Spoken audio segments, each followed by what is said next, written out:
Sir. Madam ఇక్కడ అనిత పెళ్లి యొక్క ఇష్యూ ఎక్కడి నుంచి మొదలైందంటే అంటే ఇక్కడ ఒకటి మీ పేరేమన్నారు సార్? పాండు సార్. పాండు గారు ఇక్కడ అవతల పార్టీ మనం ఎన్నిసార్లు ఫోన్ చేసినా అతను అంగీకరించలేదు, రాలేదంట. ఈరోజు రాలేదు కాబట్టి మీరు చెప్పినటువంటి వర్జన్ బట్టి అతను దొంగ అనేటటువంటి విధంగా మేము మాట్లాడలేం. ఇది ఒకటి ముఖ్యమైనటువంటి అంశం. మీ అమ్మాయి పడినటువంటి బాధ వర్ణాతీతం. ఎందుకంటే కొడుకును కూడా దూరం చేసుకుంది. అతన్ని సంపాదించేటటువంటి ప్రయత్నంలో ఈ అనిత కొడుకును కూడా దూరం చేసుకుని విషయం ఏంటంటే సార్, చిన్న విషయం, అతను ఉన్నన్ని రోజులు ఎప్పుడు కూడా ఇంట్లో అన్నం తినలేదు సార్. ఎవరు? బాలుడు ఎప్పుడు అన్నం ఇంట్లో తినలే. డైలీ బిర్యానీ. ఆవిడ 4ంటికి లేస్తే చాయ్ పెడుతుంది, వంట చేయలేదా? బిర్యానీ వంట బాగా చేయదా? ఎంత చేసినా సరే చేస్తాం daily మేడం, వంట బిర్యానీ బాగా కావాలి. చేస్తాం. కొడుకు- అదే రోజు బిర్యానీ వండేయచ్చుగా. తండ్రికి, వండుతా కొడుకుకి, కూడా తండ్రికి మేడం, బిర్యానీ కూడా వండుతా. ఆయన రాత్రి ఆయన తిండా, నువ్వు వండిన బిర్యానీ తిండా? సర్లేండి. ఇప్పుడు బిర్యానీ వండలేదని వెళ్ళిపోలే కదా. ఒక్క నిమిషం ఉండండి. ఇప్పుడు అవన్నీ అసందర్భం. ఇప్పుడు 5 సార్లు చేసినటువంటి పెద్దల పంచాయతీ ఈరోజు 6వసారి మేము ఇక్కడ కూర్చుని నిజంగా ఇది ఒక జస్టిస్ చేయగలమా అనేటటువంటిది ఒక ఆలోచన. ఎందుకంటే ఇతను పదే పంచాయతీలు అయ్యేటప్పటికి ఈరోజు ఒక పంచాయతీకి కూడా రానంత ఎత్తుకు ఎదిగాడు అతను. అంటే ఏంటంటే మీరు ఏమన్నా చేసుకోండి, నేను ఇలాగే ఉంటాను అని చెప్పి. ఎందుకంటే మార్పు అనేటటువంటిది పాండు గారు, నేను అనుకునేది మీ అమ్మాయి చాలా బాధపడుతుంది, అది మాకు అర్థం అవుతుంది. అన్నిటికంటే ఇక్కడ పెద్ద దరిద్రం ఏంటో తెలుసా? పిల్లలు చూస్తున్నారు, వయసు వచ్చినటువంటి ఒక అమ్మాయి ఒక అబ్బాయి ఈ చండాలన్నీ చూస్తున్నారు. ఇప్పుడు ఒక కరెక్ట్ మొగుడు ఒక కరెక్ట్ తండ్రి కావాలి అని మనం కోరుకోవాలా, లేదంటే ఎలాంటి మొగుడు ఎలాంటి తండ్రి అయినా పర్వాలేదని మనం కోరుకోవాలన్నది జాగ్రత్తగా ఆలోచించాలి. ఎందుకంటే ఆ తండ్రి వచ్చేటటువంటి వాడు ఉంటాడో ఓడతాడో తెలియదు. ఉంటే కనుక అమ్మ నాన్న ఎటువంటి కొట్లాడుకుంటారో తెలియదు. ఒకప్పుడు అదే పరిస్థితి వస్తే కనుక ఇంట్లోంచి వెళ్ళిపోతాడు అతను, మళ్ళీ ఎప్పుడు తిరిగి వస్తాడో తెలియదు. సో ఇటువంటి వాతావరణంలో వాళ్ళ భవిష్యత్తుని ఏం చేస్తున్నాం అనేది దయచేసి ఆలోచించండి. అంటే 2 నిమిషాలు మాట. అమ్మ ఇందాక అడగటం మర్చిపోయాను అంతే. ఎప్పుడు నాకు కొట్టాడా నిన్ను? కొట్టాడు సార్, చాలా సార్లు కొట్టాడు. మన పిల్లల గురించి ఇట్లా ఆలోచించి కూడా నేను ఈ సంవత్సరం నుంచే పిల్లలకి ఇద్దరికి హాస్టల్ వేసేద్దాం కూడా అని అడిగాను మేడం. ఇది ఈ మార్కెట్ దగ్గర హాస్టల్ ఉంది మేడం, బాయ్స్ హాస్టల్.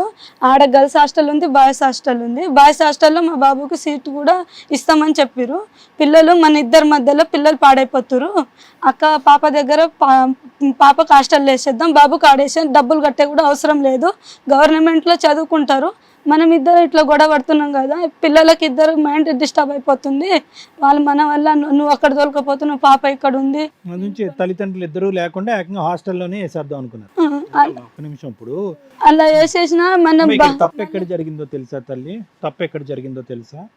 మీరిద్దరు ప్రేమించుకున్నటువంటి వయస్సు, తర్వాత ఏంటంటే అదేదో ఒక ఆశ చూపెట్టారు, కోరిక చూపెట్టారు, అతనిలో ఒక ఆశ వచ్చింది, నిన్ను తప్ప ఎవరిని పెళ్లి చేసుకోనని అన్నాడు, వెంటపడ్డాడు, ఒత్తిడి చేశాడు, మెడలో ఉంచాడు, పెళ్లి చేసుకున్నాడు. ఇక్కడ ఏమైంది?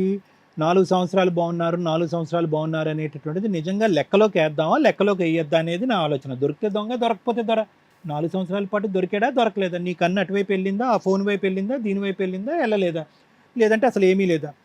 ఈ 4 సంవత్సరాలు ఏమైంది అంటే కనుక నువ్వు 15 నుంచి 19 వచ్చావు, అతనేమో వచ్చి 20 నుంచి 23 సంవత్సరాలు 24 సంవత్సరాలు వచ్చాడు. అంటే అప్పటికీ కూడా చాలా సందర్భాల్లో చాలామంది ఇళ్లలో అది పెళ్ళి అయ్యేటటువంటి ఒక వయస్సు. అది ఆ వయసులో మీకు ఎప్పుడైతే కనుక ఎక్కడ కూడా మీరు జత కలలేదమ్మా. ఎందుకంటే మొదటి నుంచి కూడా నీకు తెలియనటువంటి వయసులో ప్రేమాందిగా, తెలియనటువంటి వయసులో పెద్దల సమక్షంలో అతను పెట్టినటువంటి ఒత్తిడి వల్ల పెళ్లి చేసుకున్నాం. ఎప్పుడైతే కనుక మీకు ఆలోచన తెలిసిందో అతనికి ఇందులో ఉండేటటువంటి అసలు సిసలైనటువంటి కథ అంతా కూడా అర్థమైంది. అరే ఇదేదో ఇన్ఫాక్చువేషను, ఇది పై కనిపించేటటువంటి ప్రేమ, ఇది బహుశా నేను పెళ్లి వరకు రాకూడదు అని చెప్పి నీలో బియ్యంలో రాళ్ళు ఏరినట్టు ఏమి ఏరాడో మరి నాకు తెలియదు. అది బిర్యానీయా ఏంటన్నది నాకు తెలియదు. అవన్నీ పక్కన పెట్టండి. కానీ ఒక అంశం ఏంటంటే కనుక అతనికి ఈ ఆడవాళ్ళ వైపు చూడటమా, మాట్లాడటమా, ఇంకో వ్యవహారమా? నీ వరకు చెప్పేది ఏంటంటే కనుక మాట్లాడటం వరకే అండి అని చెప్పావు. దాని పైపెచ్చి ఏముందనేది మాకు తెలీదు, నువ్వు చూడలేదు సార్. దాంట్లో కూడా ఆయన నా దగ్గరకు వచ్చినప్పుడు ఒక గలీజ్ మాట అంటాడు సార్, చాలా గలీజ్ మాట అంటాడు. మళ్ళా ఇంకోసారి ఉన్నప్పుడు ఇంకా గలీజ్ మాట అంటాడు. పక్కాగా ఉంటే కనుక ఆధారాల గురించి మాట్లాడదాం. మాటలు, ఉదయం ఏ టైంకి లేసాడు, ఆవిడ ఏ టైంకి లేసాడు, ఇవన్నీ చుక్కలు. రాళ్లతో కూడా కొట్టేవాడు సార్, ఆమెకి రాళ్లతో కొట్టేవాడు. ఇప్పుడు ఖచ్చితంగా ఇక్కడ కూర్చుని మా కళ్ళెదురుగుంటా కనిపించేటటువంటిది ఏదైనా ఆధారాల గురించి మాట్లాడుతున్నాం. అన్ని సందర్భాల్లో అటువంటి ఆధారాలు తీసుకురావడం కష్టం. ఒక 2 నిమిషాలు వినండి అమ్మ, వింటే కనుక పరిష్కారం. సరే సార్. వింటే పరిష్కారం. ఓకే, ఇక్కడ అర్థమైపోయింది. ఎందుకంటే ఒకప్పుడు ఖచ్చితమైనటువంటి నిదర్శనాలు ఆధారాలు ఉంటే కనుక ఈ పాటికి నలుగురికి మా ముగ్గురికి 4 ఇచ్చేసేదాన్ని నీ దగ్గర. ఇప్పుడు ఏంటంటే నువ్వు చూసినటువంటి ఎప్పుడైతే కనుక మీ ఇద్దరికి ఆ మెచ్యూరిటీ, ఆ వయసు అనేది వచ్చిందో, ఒక ఆడపిల్లతో అతను ఫోన్లో మాట్లాడటం అనేది విన్నాం. అది తెగ్గొట్టారు, కింద మీద పడి తెగ్గొట్టారు. తర్వాత ఇంకో ఆడపిల్లతో ఇంకో ప్రయాణం మొదలైంది, అది కూడా కింద మీద పడి తెగ్గొట్టారు. అప్పటికే నీకేం అర్థమైంది అంటే కనుక ఈ మనిషిలో క్యారెక్టర్లోనే లోపం ఉంది. తాగడు, ఇంకో వ్యవహారం ఏది లేకపోయినా కూడా ఇతని క్యారెక్టర్లో లోపం ఉంది. ఇతన్ని జాగ్రత్తగా కాపాడుకోకపోతే కనుక ఇతను పక్కదో పడతాడు అనేటటువంటి ఒక భయము, ఆలోచన నీకు వచ్చింది. ఈ లోపల ఎదురింటి అమ్మాయి ఒకటి తయారైంది నీకు. ఇప్పుడు ఈ అమ్మాయిని మిగతా అన్నింటిలో సక్సెస్ఫుల్గా తెగ్గొట్టినా కూడా ఈ అంశంలో మాత్రం మీ ఆయన లొంగలేదు. ఉన్నదే అనుకుందాం, నీ కళ్ళకి ఏం కనిపించింది, మా కళ్ళకి ఏం కనిపి పక్కన పెట్టు, ఉన్నదే అనుకుందాం. 1-2 ప్రయత్నాలు చేసావు, తెగ్గొట్టలేదు. 4-5 పంచాయతీలు పెట్టావు, తెగ్గొట్టలేదు. ఫోన్ తీసుకున్నావు, పాస్కోడ్లు అడిగావు, ఇవ్వలేదు. ఇంకేంటంటే నీలో ఏమొచ్చి అనుమానం పెనుబోతమైంది. అనుక్షణం అతన్ని ప్రశ్నిస్తున్నావు, వేధిస్తున్నావు. అక్కడ పోలీస్ స్టేషన్ కంటే ఇంట్లోనే పోలీసు రెడీ అయిందిరా బాబు, ఇదేం కర్మ అని అనుకున్నాడు. బయటకు వెళ్ళాడు, రూమ్లో ఉంటున్నాడు. సహజసిద్ధంగా ఈ వేదిక మీద కానీ ఇంకో వేదిక మీద కానీ ఏముంటారంటే కనుక వాడు వెళ్ళి ఇంకొక సెటప్తో ఉంటాడు. అంటే మేము చూసినటువంటి సందర్భాలు.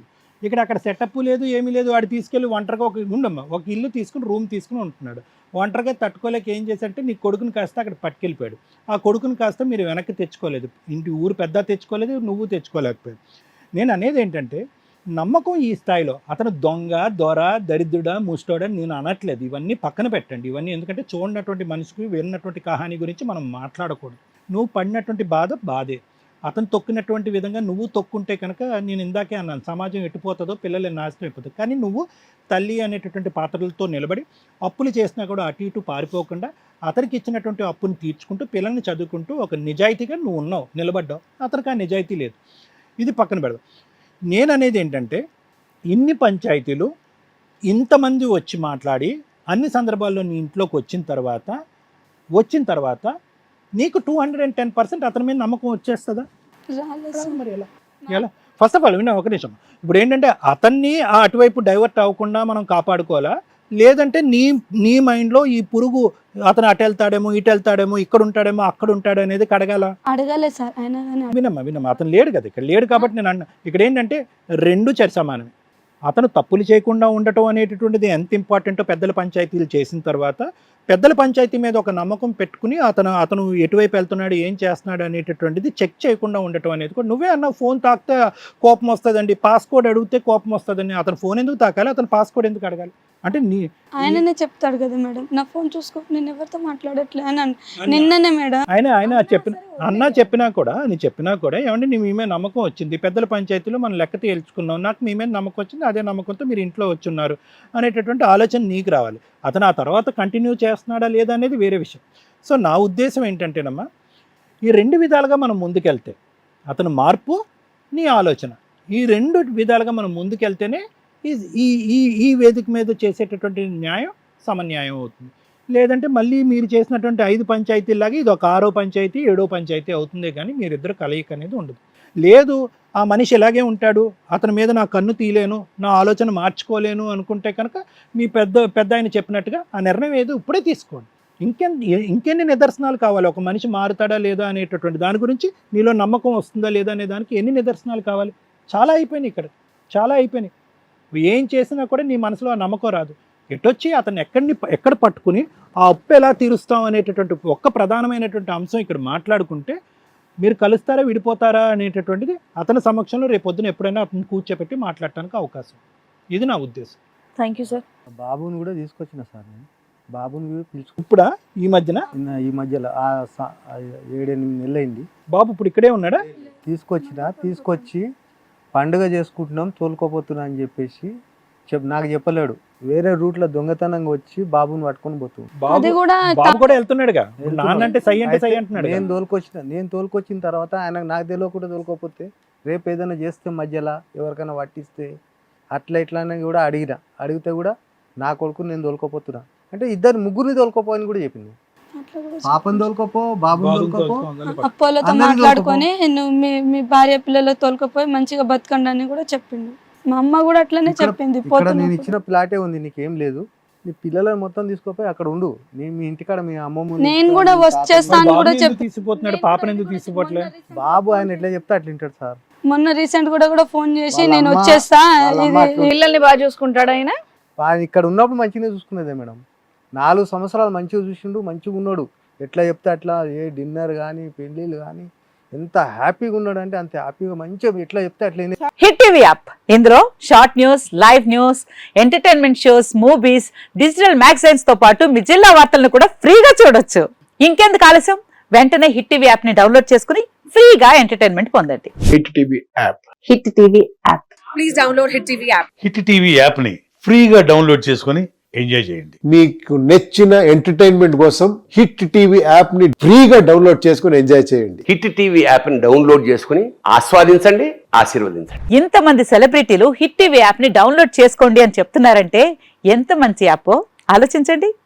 అమెరికా అమెరికా అమెరికా అమెరికాలో చదవాలనుకునే వాళ్ళకి విశ్వసనీయమైన పేరు మన శౌర్య consultancy. UK Law 1 Year Masters. UK Law 1 Year Masters. 2 years work permit up to 5 years visa. Contact Saurya Consultancy. Contact 89851 89851.